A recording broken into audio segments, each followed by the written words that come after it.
We have learned important lessons from supporting township businesses through infrastructure investment, access to markets, as well as procuring goods and services directly from them.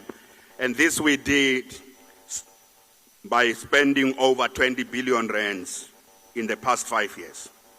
But we need new initiatives for unlocking the potential of the township economy.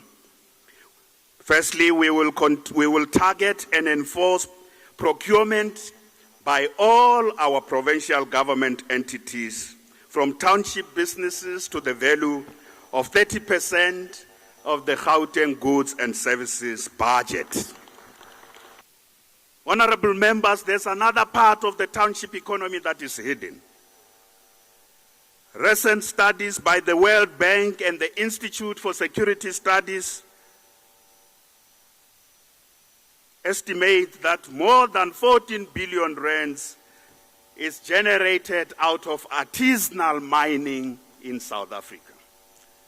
And this artisanal mining are informal miners, some of whom are involved in what we call illegal mining activity. I am saying zama-zamas.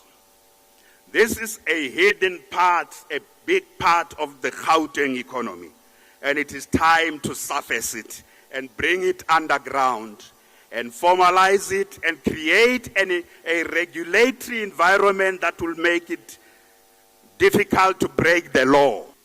I want to acknowledge that the EFF has been championing the issue of doing something about artisanal mining. We'll also use 60 billion rands of our infrastructure budget to drive an agenda for job creation, spatial transformation, and the empowerment of the previously disadvantaged. We have, over the next 5 years, an infrastructure budget of close to 60 billion rands. In particular, this budget will be used to improve the quality of water, sanitation, electricity, housing, and roads in deprived areas, including completing any incomplete project, including those projects in the urban renewal areas of the townships. I will return to this later. We will use this infrastructure budget to create an additional 100,000 jobs. Infrastructure does facilitate job creation. We have seen it, we have experienced it, and with this budget we will create or facilitate the creation of additional 100,000 jobs in our economy. We will use this budget to support the productive side of the township economy, to crowd in private sector investment, to create a more affordable, reliable public transport system that will bring people closer to new economic opportunities across the province. And lastly, we will use this infrastructure budget to build a high-speed broadband, focusing particularly on deprived areas and ensuring the last mile. Because the private sector in our province is investing hugely on broadband, but this is concentrated largely away from where most of our people live. It's the task of our government. We will work with other private sector partners to take broadband to the townships in particular. So education makes a big difference in the lives and the potential of citizens.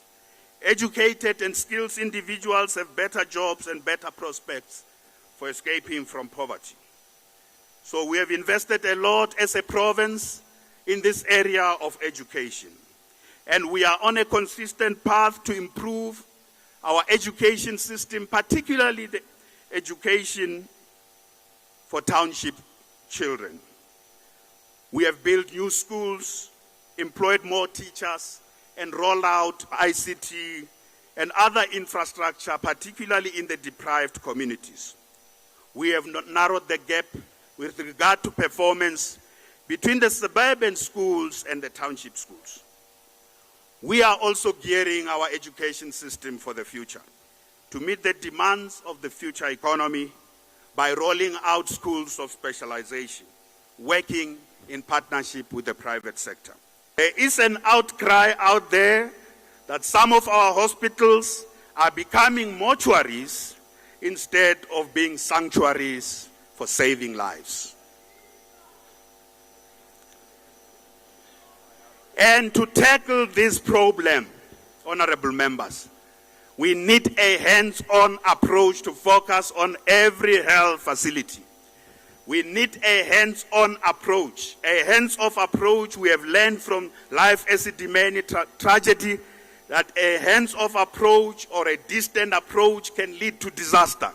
We need a hands-on approach, firstly from myself, the MEC, the head of department, and every manager and all the employees of each of these institutions should feel part of getting to turn around the performance of these institutions.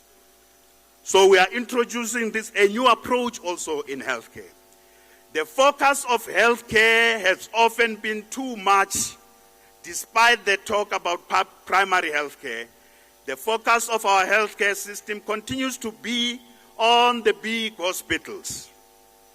We want over the next 5 years to pay attention to primary healthcare facilities.